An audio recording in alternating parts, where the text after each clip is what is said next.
All right, guys, gentlemen, we are live on Tony's profile. Again, congratulations to Tony for getting accepted for the LinkedIn Live. Hope everyone's doing okay. How's everyone doing on the Zoom call? Doing good. Fantastic, Kyler. Nice to see you. Nice to see you, Nick.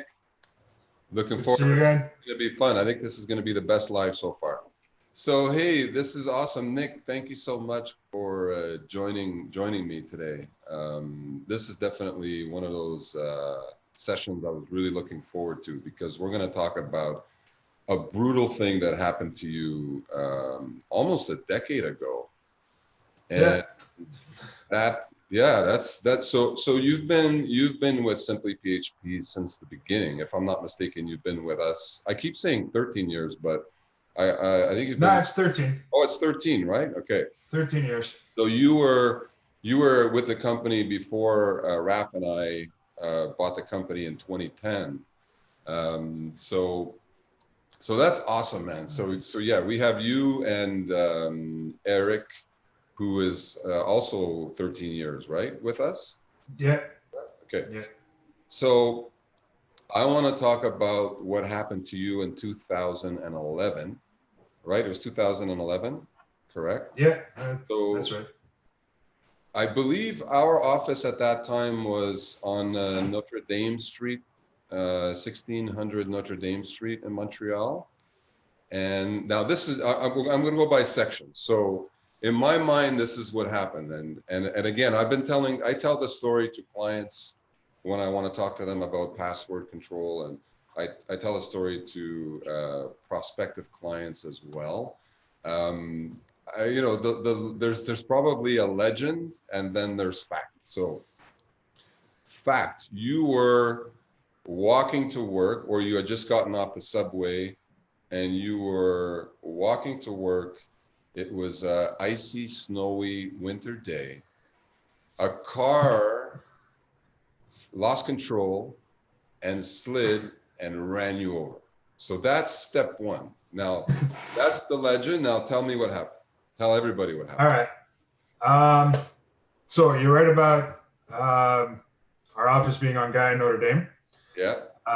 So for those of you that know Montreal and its metro systems, I would get off at the top of the hill at the Guy Concordia station and usually walk down Nick, Guy Street. let me stop you a moment. Kyler, did you get the screen sharing thing sorted out? Can we put a map on the screen? So put in 1600 Notre Dame or Notre Dame, like it's supposed to be pronounced. And share your screen because I'm curious too. I want to see where he got run over, flattened. Hey, look, it's 10 years ago, so it's okay. Don't worry about it. It's I'll make some cracks about it too. Okay. So yeah, so 1600 Notre Dame. Zoom in a little bit, or Nick, you control what you want Kyler to do. Where did you get hit? Right. Now, it's actually off screen in the top left. Okay, so zoom out a little bit. Top left. Oh, okay. It wasn't that close to the office then. No, that's it. I'm just gonna wait for that to zoom out a bit. I don't know. Can you zoom out a bit, Kyler? For Street View, I'm zoomed out all the way, but I can go back a tiny bit. You want me to go back here? Well, if you're in map view, just push on the subtract sign on the bottom right. It should zoom you out a little bit. I can go on map view. But if you're in street view, we don't see street view. Yeah, all I'm seeing is the map. Yeah, all I'm seeing is a map. I'll give you like 3 more seconds. If you can't get it, we'll stop it. So right now, our audience can see. I'm just showing the map. Okay. So that's what they're seeing right now is the map of the street that you're on. So zoom out a little bit. Zoom sure. out a little bit so Nick can.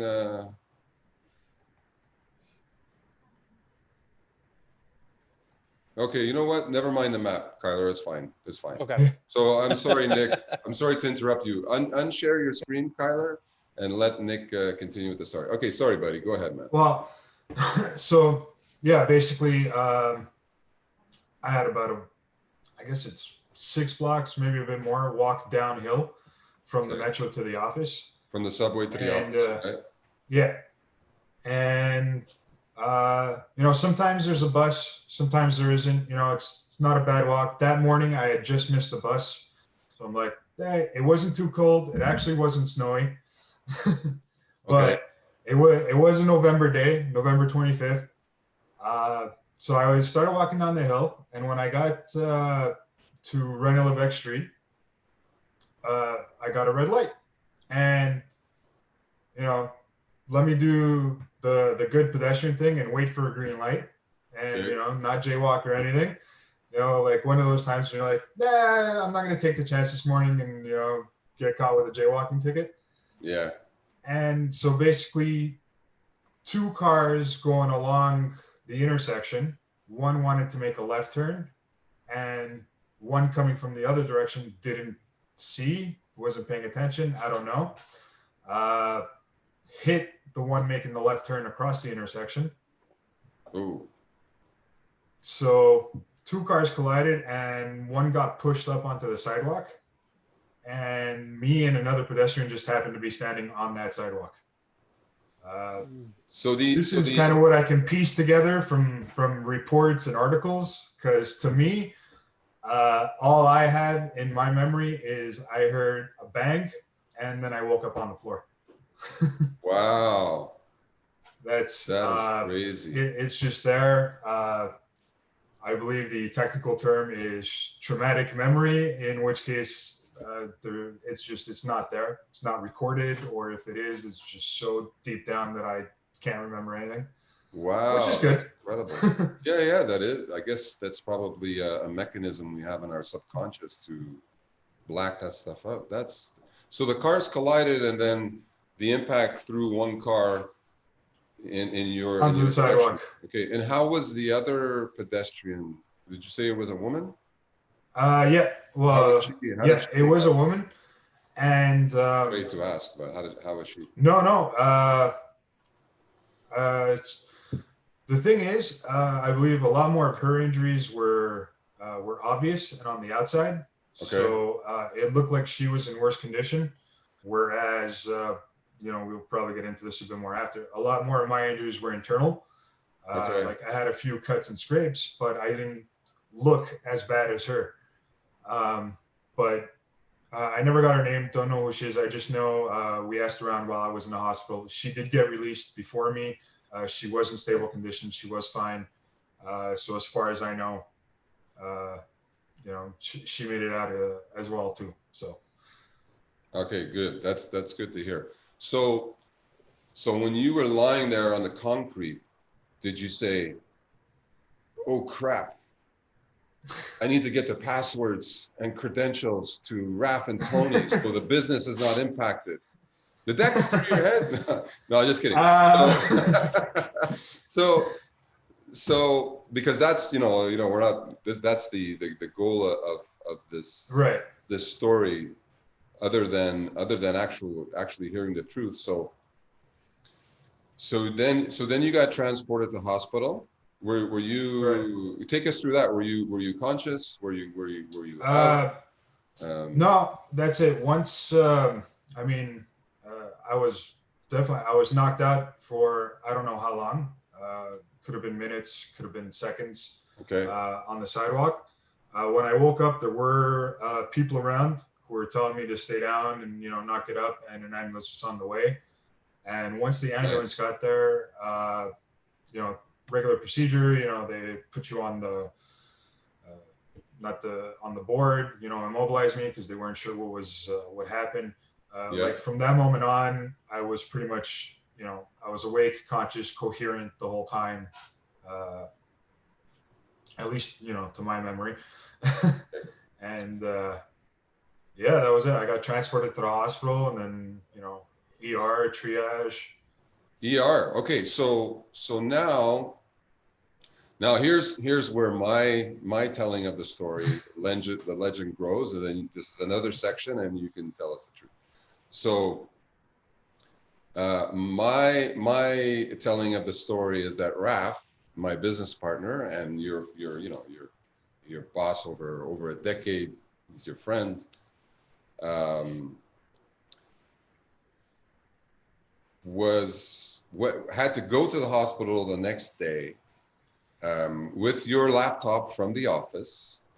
You were hanging upside down in traction. You know, one of those back mechanisms? Yeah. Someone's back is up. So you were hanging upside down. He was there with the laptop, getting credentials and passwords from you, all under the disapproving eye of your mom.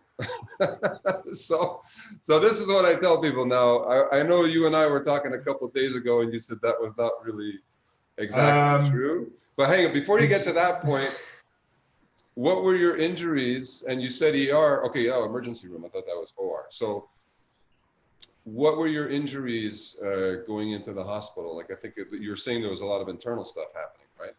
Right. So I'm not sure exactly how it went and how they decided. I know ER determined no internal bleeding, nothing much on the outside. I did have pain, so I got x-rays, I got scans. So by the end, after everything was determined, I had broken one of my vertebrae, which I got very lucky in the sense that the vertebrae was broken, but no damage to my spinal cord, no damage to nerves or anything like that. Wow, good. You know, but once they tell you that your back is broken, you stop. No matter how much pain you're in or whatever, you stop squirming on that stretcher and you just stop moving, and you're like, I don't want to risk anything. On top of that, my right leg, my knee was just completely destroyed. It took a couple of more scans and tests and consultations to realize that a ligament cluster or a bunch of the ligaments were just done. So the result of that was the day after the accident, right away, I had back surgery. They inserted some metal rods and some spacers to keep the vertebrae above and below the broken one spaced evenly so the broken one could heal properly. Okay, wow. And, you know, as for my knee, I actually had to go back like a month later to get knee surgery. Oh boy, so you had two surgeries. You had a back surgery and a knee surgery? Then I had to go back for a knee surgery, and, you know, that involved months of physiotherapy, 3 months walking with crutches, couldn't put my foot down whatsoever, like no weight bearing, no weight at all. After the 3 months, I had a cane just in case, you know, if I went outside of the house, long walks. I wore a knee brace for about a year and a half after that, till I got the go ahead that everything was sufficiently healed, and, you know, the muscles had come back to full. Just not using it for 3 months, my leg had atrophied. Yeah, of course. So I had to build up my leg muscles. Like, you could see sometimes some guys would catch me at the office if I was taking a break outside. I would just be doing like step ups, you know, on that one leg, just standing on one step, and, you know, lowering down, going up, like just doing squats in the hallway randomly at times, just to build it up for the first couple of months. Yeah, I remember, you know, as you're saying that, it's bringing back memories. And I remember we were all in the office, and we got the news that Nick was hit by a car and his back is broken. And I was like, oh, the whole office was like in shock, right? It was just, we couldn't believe it. And I think it was several months before you came back, right? Was it like 6 months? Yeah, I was out for about 6 months. Yeah. Due to rehab and just, you know, I took public transportation. There was, I realized that just the routes I take, there's not a lot of escalators or elevators in the routes I took for public transportation or on the buses as well. So anything that involved like long climbing, I may have stayed out longer than expected, but it was just because my transit, you know, long walks, long flights of stairs would tire my leg out easily. When by the end of the day, it would start to get sore.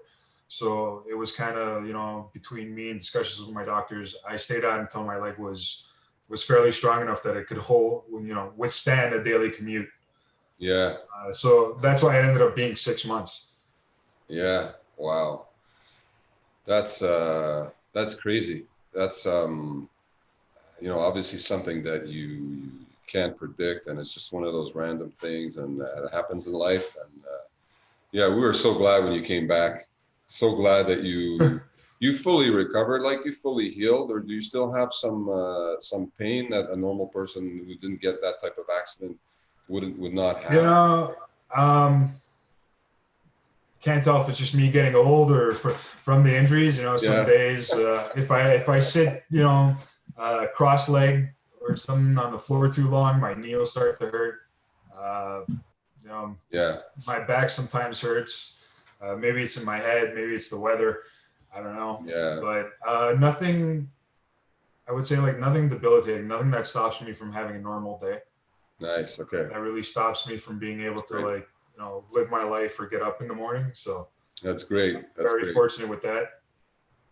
Very cool. Uh, So yeah, go so ahead. going back to what you were saying, Yeah. Oh I yeah, yeah. Okay, hate to so that's the I thing. hate to So destroy the legend. wait a second. I Let me hate to repeat the destroy. legend. Let me repeat the legend. So the way that I tell the story is that you were in the hospital in one of those upside down back traction gadgets, and Raph came into your hospital room with a laptop asking you for access codes, credentials, and stuff like that, because we did not have, and this is the reason for this video, is we did not have a system in place to provide for the bus factor, right?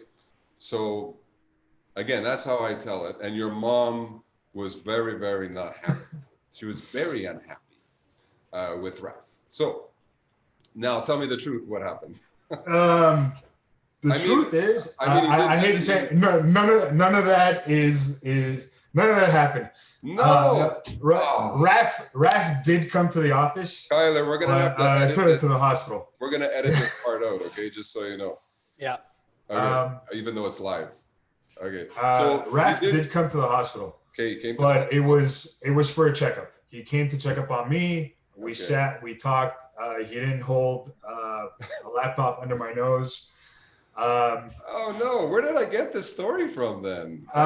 You know, like I guess a little bit evolves over time. I did reply to emails, a couple of emails from the hospital the day after my surgery. Because I mean, while you're sitting in the hospital, just, you know, waiting for recovery, your day gets monotonous. Okay.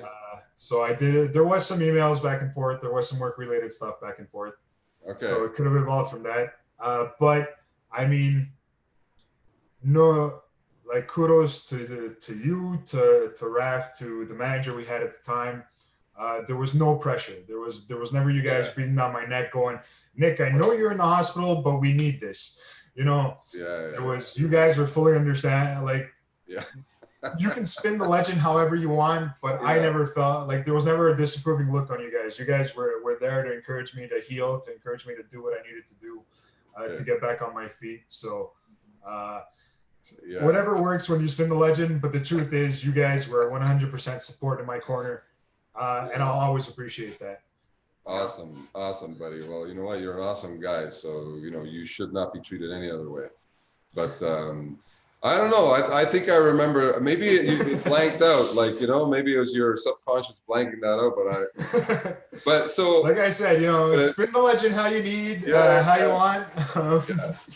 So it doesn't change the fact that I definitely want, and thanks for your kind words, by the way, buddy. It's really sweet, man. But it doesn't change the fact that I would like to cover, you know, pre-accident and post-accident. Pre-accident, I don't think that we had any internal controls set up like we do today. Oh, if you don't mind me like saying, especially at the time, we had like one big project that was, you know, our big contract. Yeah. And you know, because we were building up, we were getting contracts, we were, you know, the ball was rolling, but there was one that was just bringing in, I don't know if I want to say it was our cash cow, but like that was our main one, Yeah. Yeah. our biggest project that we had put the most work into. And we were, bus factor wise, we were screwed. We were screwed. Yeah. We had one major developer who was the go-to one for a lot of the knowledge, a lot of the access on that. Mhm. And I mean, what makes this even crazier is that he had given his 2 weeks around the time of the accident. So we were in the process of making me the main contact. And Oh, like that should have been, he had resigned before your accident or after your accident? yeah, like just before. Just before. Wow. See, I So didn't know that. we I'm knew gonna it was add that to coming. my story. Okay, so I was the one who was getting like the knowledge transfer to fill all the missing information that I had. yeah. And that should have been our light bulb moment going, hey, we don't even have another person who knows everything. We're only transferring all the knowledge to one more person. And To like, another one that's susceptible to the bus factor, right? and then boom, bus factor happened. Yeah. In this case, car factor. And like we were back to, and this guy had like maybe a few days left, maybe like a week left or half a week Yeah. left on his 2 week term to catch up the next guy, the next in line with everything. Like, so Yeah. we had like, there was no redundancy there. And, Yeah, sometimes I know from experience, and again, like I always say, anything that comes out of my mouth is just from experience of over a decade of doing this. So I'm not some type of guy that pretends to know everything. Just from my experience, though, a lot of times there's businesses that just can't afford, 2 or 3 developers that have all the knowledge, and that's right. it inevitably ends up sitting on one person's shoulders. And a lot of times the business owners will say, okay, I eventually got to hire another person, or I eventually have to hire a company that's going to cover the bus factor. But a lot of times it's not even possible, so when you can do it, you have to do it. You can't have all the knowledge in one person's head, correct? Right. And I definitely agree. Like sometimes it's not feasible either contract wise, budget wise, developer wise to share that knowledge. But I mean, really, in like for example, in this situation, what was really a wake up call for us was that it wasn't just the knowledge base of the code; it was like almost everything that this guy knew. Where passwords were stored, where which scripts were running and when, like. Yeah. It it's how everything works in the code, and being knowledgeable of that. I mean, it's great if you have other people who know it, and you're sharing the knowledge across, so somebody can just jump in right away and pick up the project. But if you're jumping in right away and you're like, oh crap, which site are we subscribed to, what third-party providers are we using, what's the account we use to log into that, is it on his personal email, was it his work email, is it on a joint email, like. So you mean, Nick, that even if you cannot afford to have a second or third developer with the knowledge, at a minimum, you need to set up so that the credentials are all stored properly, so that if the bus factor does happen, at least we know that stuff. Like, at least we have the knowledge of where everything's hosted, what the credentials are, what email they're linked to. All of that stuff that doesn't cost money. It just takes a little bit of effort, correct? It takes, well, I mean, it costs money in that it takes like time and effort to set it up. But I mean, it'll definitely save you in the long run in case anything ever happens. Okay. And we have seen it before with like after 2011, we started implementing passwords, central storage of credentials, accounts, wiki. I personally, like in my code, when I got back, got a lot more stricter with my own personal coding, comments and documentation, and making sure that wikis or just general documentation is more updated. Like you know, if there's crons that run every day, where are they, where are they set up? What are they Mhm. doing? Why do we have them? Just so that anyone else coming in and looking at it can be like, oh, okay, this is why things are happening every day at this hour. It turns out there's a cron going on. I've been, Yeah.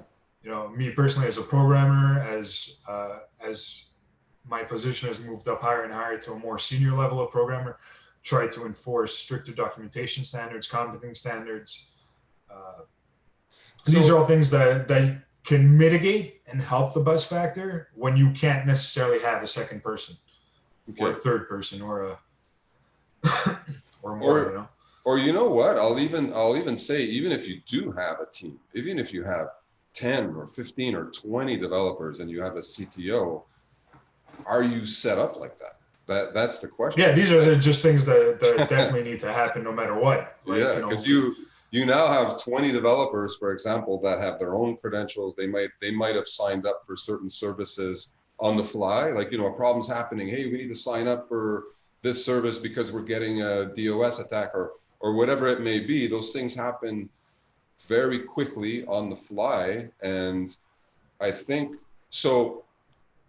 So pre-accident, and we had just bought the company. We didn't even know what the heck we were doing. So I forgive us. yeah, we were like we were going for also from a very comfortable system where we were working with 1-2 projects, Yeah, because that's what the company was structured like before. So it was it just felt very more internal, very more, everybody was kind of familiar since there wasn't a vast number of products. It was yeah, one client. Um, you guys bought the company, and we started expanding. We started taking on clients and contracts, and yeah. it was a learning experience for us as well. How do we set up, and when different people are working on different clients, how do we keep this knowledge base more central and make it easier for people to jump in and out? Yeah. So Nick, let's say I'm a business owner and I've got a couple developers, I've got a designer, I got a sysadmin, I've got a team. Um, Yeah. what advice would you give me to make sure that if one of these team members all of a sudden, and we can get quite deep, we can say, a team member holds me hostage, a team member becomes combative, a team member gets sick, a team member disappears. What advice would you give me to set up my system internally so that, first of all, I know where everything is. Second of all, my other team members will be able to find everything, and I'm not impacted. What would you Um, do? well, I mean, definitely the first step is know where everything is. Uh, What do you mean by that? like you have to. So if you have a site, you gotta know, where is your site hosted? Where is your final product being hosted? Where is the code stored? Uh, Mm-hmm. is there a Git repository? Where does this Git repository live? Are you using it, Bitbucket, GitLab, GitHub? Um, and then obviously all the related accounts and passwords for this. Like, are you hosting your site on GoDaddy? What's your GoDaddy login? Okay, so if I stop you there, I guess step one would be to make sure that if I'm the business owner, I own an ABC company, make sure that all the accounts that are a part of my business are actually in my company name and I have control, Yeah, right? Okay, yeah. all right. That That's pretty if they're huge. not in your personal email, they're at least at an email that you have access to. Like, I don't know, like, let's say you don't want to sign up with Tony at simplyphp.com Yeah. for a bunch of services and sites, but you create administrator or system or something at simplyphp.com, and you can check that email. You have access to it. You have rights to it. It all intents and purposes, it belongs to you. You You just control the use account. that. Perfect. Okay. Right. So if my employees over the years have set up accounts on, like you said, GoDaddy or subscribing to some antivirus software, whatever it is, I got to make sure that I actually control that email that has subscribed to that service, right? Yeah. And the credit That card. would be like definitely a like the best advice I could give, because Yeah.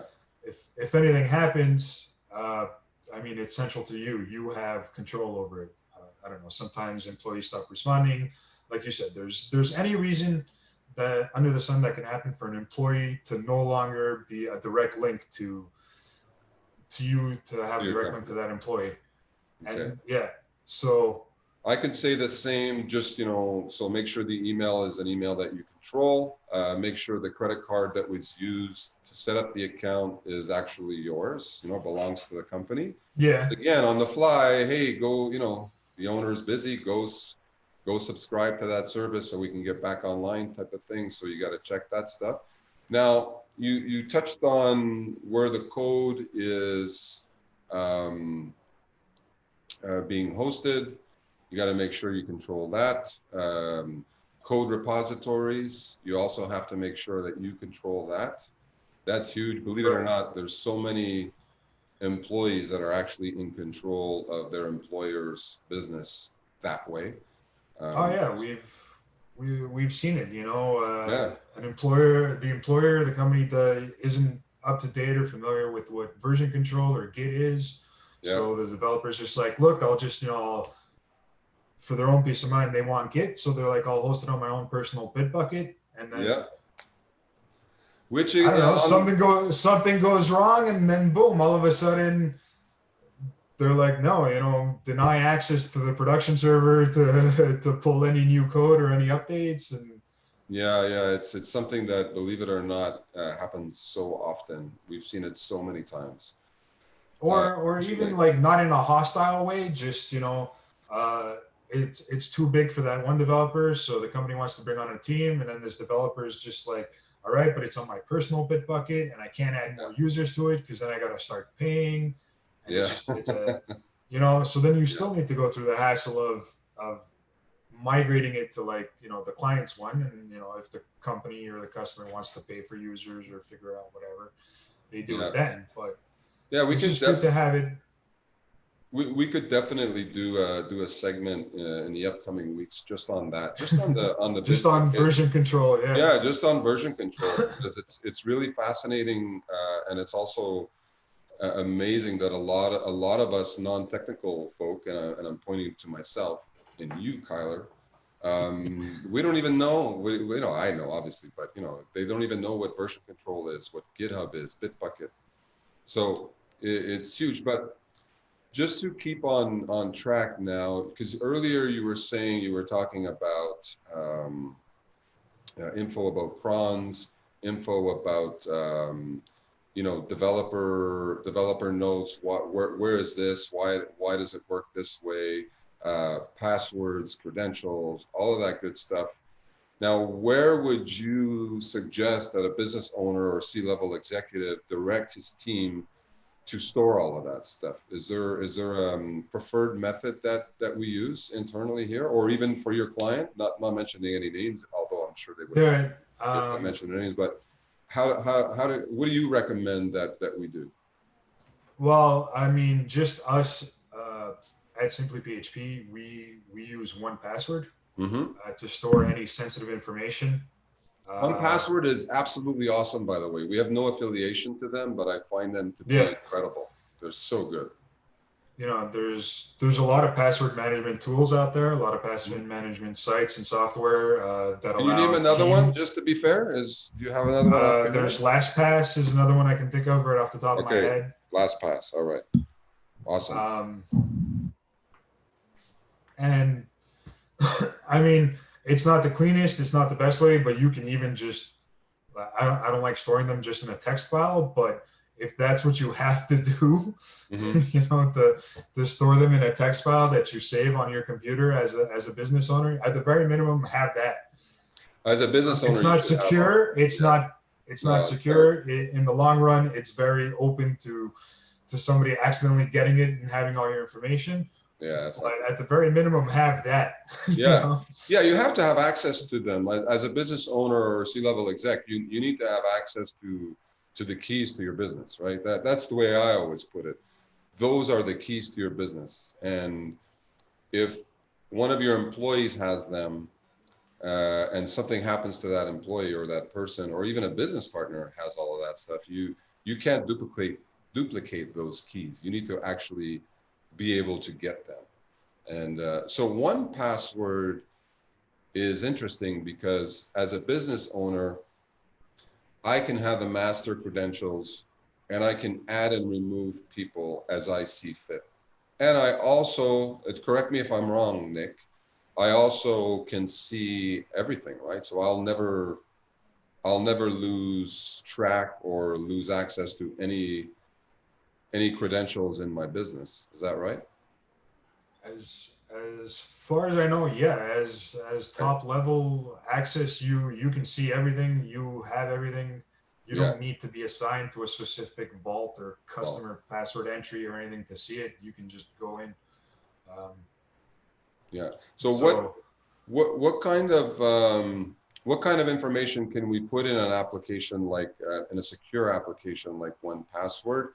And is that enough to store notes as well? Like you had mentioned earlier in the conversation, and I'm not technical enough to repeat what you said, but you were talking about cron jobs. Why does this run? Like information right, on the platform. So if you disappear, one of your team members comes in, hopefully, or even an outside person that is brand new, they can at least navigate their way through the first couple of days and make sure that everything's up and running properly.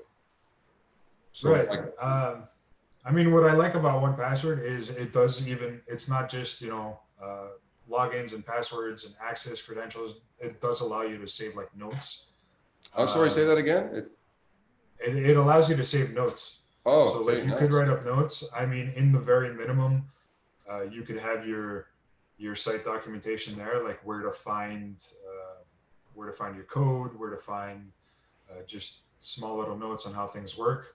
Mhm. What we like to do is on our projects, each project has its own wiki, and Yeah, we're supposed to. And I yeah, haven't done an audit recently, so I don't know if we're as up to date, but we're we supposed to are, we have are.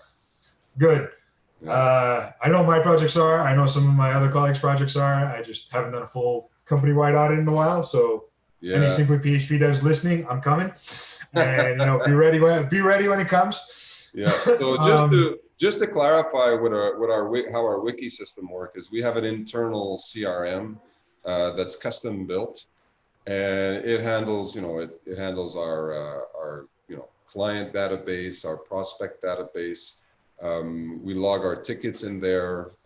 Our reports come from our internal CRM. Our invoices go out from our internal CRM, and also each project has its own wiki. And in that wiki is exactly that. The developer will explain, okay, this is the project. This is where you can find this. This is where you can find that. This is what this does. This is what that does. And that is there in the event that the developer is not available who's on that project. Anyone can just click on wiki and they can see all of that information so that they at least know what everything does, right? And all of the credentials for that project are not stored there. They are stored in a secure platform. I believe we use 1Password, which is awesome. yeah, So that, yeah. yeah, just to give a little background. No sensitive information, no passwords, no codes, Yeah, no anything is in the wiki. We don't even share passwords through chat anymore. yeah. Uh, we use a private bin. I think we set up our own with a subdomain for ourselves, which That's another thing that still happens when we take on new clients and they send all of yeah, their, and we tell them, we're like, no, send it through here, or send it through here. I don't need it in the chat history where yeah.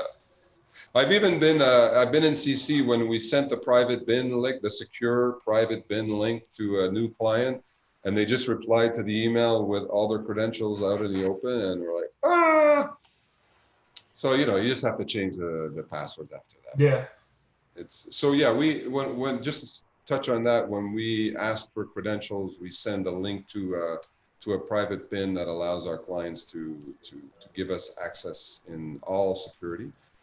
Um, yeah, so that's cool. So Anything else, Nick, to add on some helpful tips, whether it's a business owner or a developer that, you know, just wants to make sure that they want to provide for the bus factor, which is the theme of this Yeah. session, right? Yeah. Well, I mean, just I guess to reiterate what we've talked about this whole time is it's not always feasible to have that second person or to increase that buzz factor, but you can mitigate it and, you know, make it less of a problem by having the proper documentation, by having central places where sensitive information is stored, having, you know, one account, make sure that, you know, it's not spread across different accounts. Like, you know, this developer worked on the project 4 years ago. That service is in his name, and this developer who worked on it 2 years ago, that service is in his name, is in his old email, and, you know, like, I've seen it. It's been there, but, you know, keep everything central. As a business owner or high C-level executive who's in charge of the project, make sure you have access to everything. You know where everything is. And by that, I don't mean like you don't have to know everything. You just have to know that, yes, there's a document that has the information on where to find the code, where to find which services we're subscribed to, and know where that document is. Because, you know, sometimes people aren't as technical and they don't know all these individual things, but they know that there's a document out there that says, well, we use this as our credit card provider for our shopping site, and we use this as our, you know, to host our images for all our shopping cart items, you know, and we use this to host our site. You know, you might not know what all of those things are, but you know that they're where that document is, so the next developer can come in and say, oh, okay, yeah, I got to fix something on the CDN, which serves all our images, and that is, you know, in this service, and that's the login I need to do.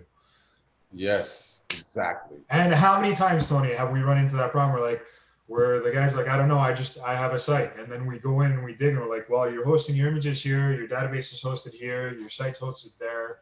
Yeah. Do you have the access for this, this, and this? And the guy has 2 out of 3 because the third one was lost, and you're trying to figure it out. That's the thing, and if anyone takes anything from this live, it's that, you know, just spend some time now getting all of those ducks in a row, because if it happens, and it could be anything, right? It doesn't have to be someone getting hit by a car. It could be someone resigning, someone, you know, seeing something shinier across the street and disappearing. If you have all of that, all of those internal controls in place, it's not going to be painless, but you're not going to be hurting. You're going to be fine. And it's too many times that people call in that, what Nick just mentioned, too many times people call in that situation where they're lost and they're just, you know, trying to get someone to help. And then it becomes expensive. Then instead of taking a day tomorrow and getting all that sorted out, you're talking about potentially weeks, and your site could be down and your business could be just basically closed until you figure all of this out, if you can even figure it out. So it's like, you know, having batteries in your smoke detector. It's just as important. Or, you know, like how many times is it like, well, you know, my current developer has all this information, talk with them, but don't let them know that we're thinking of replacing them. Yeah. You know, and it's like not only code wise, credential wise, or information wise is it awkward, it puts you in an awkward situation professionally, because, you know, you need to dance around this person and hope that, you know, they don't become hostile towards you or towards a potential client. Like, you know, it's not even towards us, it's towards this other guy, and it's just.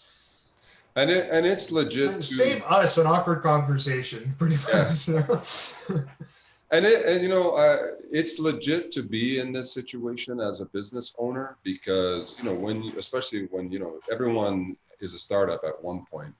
And when you're a startup, you don't think of these things. You're just trying to get things done, and everyone's collaborative and everyone's friendly and it's all awesome. And yeah, you set it up and you set it up and all of this stuff. But Eventually, when the dust settles, you need to do that step, which is make sure that everything that is part of the business that the business needs, that the business owns, is actually owned by the business, and make sure that you provide for the bus factor. So if he disappears, will everyone else know where all his stuff is? You know, will we be able to open a drawer and open a map and say, okay, all right, this is the way that everything works, you know?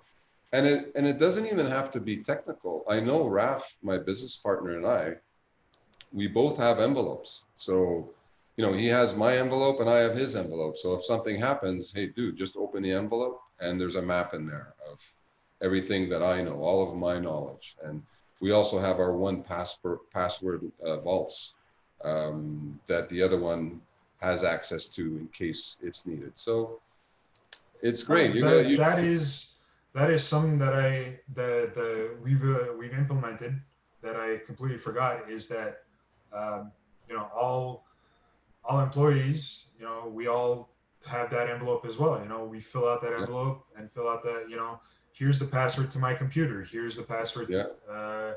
to my email, and it's sealed in an envelope, and you guys never use it, you Yeah. know, unless you have to. But That's it. because you know, so some people don't feel comfortable. Let's say, you know, oh, if it's on one password, anyone can just, you know, any of the admins can look at it, and it's like, look, well, you know, any of the admins or sysadmins can just get into your computer either. But Yeah. it helps to have that envelope, and if somebody's out sick and we really need it, and we've used it before, you know, Yeah. hey, we needed to get into your computer. We're sorry you were out sick. You know, there was something very important, and I know you couldn't reply, so we used your envelope. We got into your computer. We got what we needed. If you don't feel comfortable, change your password. You know, now that you're back, and you know, just create a new envelope. Well, that's true. I remember that. And the best time to ask for an envelope is when everyone's in a good mood. So don't wait Yeah. until everyone's stressed and this guy is, you know, being problematic, and then say, by the way, can you write all your credentials down? So yeah, Yeah. you gotta do it when everyone's in a great mood.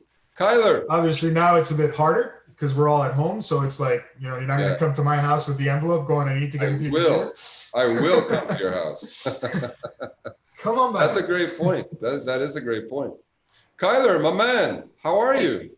Good. I'm just listening to the awesome conversation you guys are having. Oh, great, great. So, well, I think we're pretty much ready to wrap up. I don't know if you have anything you want to add, Kyler, or anything happening out there. Nick or Tony, you know, you guys said a lot of things, but if we're going to sum this up, what is the ROI? Because you guys are talking about how to overcome the bus factor, right? Mhm. And you guys are talking about documenting. And as a business owner, they might look at documentation as time, taking up my developers' time, taking my employees' time away from coding. So what would you say to those developers? What is the ROI? And I think it's a great way to sum up this live stream. What is the ROI of overcoming the bus factor and documenting? Well, I would say, and I don't want to be one of those alarmists, but either spend a day now to get, at a minimum, make sure that as a business owner or C-level exec, make sure that you have ownership of everything that your resources have ownership of. And you can look at one and say, okay, if this person disappears tomorrow, for whatever reason, are we screwed? are we going to be in trouble? And if the answer is yes, spend a day and have a meeting and tell everyone, listen, I saw this video online and we're talking about this and that. I want to make sure that I can sleep at night. Please help me. Let's do this now. Either you do that, or if it does turn into a situation down the road, you may spend weeks or you may spend months trying to get control of your business, and you may never get control of your business. You may actually, and I don't want to be one of those people who's an alarmist, but you may actually lose your business if you do not have this organized. So the ROI is infinite. It's something that has to be done. Life or death almost sounds like it could be, Well, right? With your business. It could go to that extreme. I mean, yeah. I've seen people who have set up their corporate business page, their corporate website. Um, and I'm talking years and years ago when the internet was just, starting to boom and everybody was like creating startups left and right, like during that bubble. And they didn't know what they were doing. So anytime you paid a company to build your corporate website, that company would buy your domain. That company would host your site, would buy your hosting, and then 2 years down the line, they're like, they're paying this company every year to keep their domain alive, to keep their site alive, to keep doing updates. And then if they ever want to change who runs their site, they're screwed. And I'm sure some of that has trickled down into today as well, that some companies are still on that They are. Yeah. My business, my personal business.com is not actually owned by me. Let's say, it's owned by someone else. And if ever I get into an argument with him, he's just like, well, I own it. I've owned it for 10 years. It's my domain. You want it? Buy me out. Yeah. Another good way to put it, Kyler, is if I own a restaurant and it turns out to be the most successful restaurant in the city, but I don't have the keys, and people that I don't today necessarily like them anymore, or they don't like me anymore, and they're the ones with the keys, I'm going to have to start having some uncomfortable conversations. So and if the person who has the key to the refrigerator disappears for whatever reason, we can't get into the refrigerator. It might take a couple days. So that's a couple days that we can't get any food out. So I know that's a very stupid, non-technical way to put it, but that's the simplest way I can put it. It correlates. It correlates well. Mm-hmm. So while everyone's happy, everything's great. Hey, everybody, by the way, I got to get all the keys to the restaurant. I got to put them in one central location. That's only normal. It's the same thing with your web business. I think developers need to normalize that as well. It's just and I know sometimes the tendency on a developer is like, well, if they don't know this or they don't know that or they don't have the full picture, then, I'm essential and I can't give it, I can't be gotten rid of. Yeah. The truth is you can be gotten rid of. No matter how essential you think you are, we have seen it. You can be gotten rid of because look, that's just the way it is. And it's painful, and somebody might, the business owner might take longer to catch up and get all the information back, but they will. There's ways to get all that information back. Yeah. Which will cost them more money in the long time, right? In the long term. But cost them so much time it'll sour your relationship with them as well too, because you didn't want to share. I don't know how better to put it. It's just, as a developer, if you're working with a company, if you're working freelance, you're the code belongs to the client. The access belongs to the client. It's normal that the client has all these things. If you're holding on to it because you want to ensure that you're the only one who can touch it, just for me personally as a developer, that stings. That creates a bad rep. I agree, Nick, and imagine how much your client will appreciate if you come in to work tomorrow and say, by the way, I've realized that I have master access to this and you don't have access to that, and Johnny is the only one that has access to that. How good would your client or employer feel about you if you came in, first of all, you mention it and you have a solution, they would appreciate it so much, and it's something that's only normal to do, to make sure that your client or your employer and all of your colleagues are protected in case one of you has some type of issue. So I think it's a great point, Nick. Awesome, guys. Thank you so much. That was a great way to wrap this up. We're coming up to 1 o'clock, so I'm sure some people want to go have some lunch or something, depending on what time zone you're in when you're watching this. But thank you, Nick, for coming on, and Tony, awesome job hosting, of course. Thank you, Nick. Nick, thank you so much, buddy, and I'm so glad that we can kind of talk about this car accident and laugh a little bit about it, and I mean, a little bit. It's been a while. You gotta laugh. You gotta laugh in life. You gotta. I'm very, I'm standing, I'm walking, I'm talking, I'm here. You know, what happened was bad, but I came out. It could have been much worse. So I'm very thankful for everything I have, everything, you know, like how it is today. Yeah. So, Boy, you're looking good, buddy. You're looking good. You're thanks. awesome, man. You're definitely one of our top guys, and really really appreciate you, and can't wait to see you back in the office again. Hopefully one day soon. Yeah. Cool. Once And all this other craziness ends. yeah, and we'll do that. We'll do a session on Git repo, code repository type of thing, if you don't mind, maybe in a few weeks. Yeah, In the meantime, I think, Kyler, that we have Nick Capozzi coming, my cousin in Phoenix, coming on our little live podcast next Wednesday at noon Eastern. You got it. You got it. Beautiful, beautiful. And then, yeah, okay, great. That's a wrap, folks. Thank you all for tuning in to another live. We'll see you guys next week. All right. Thanks, guys.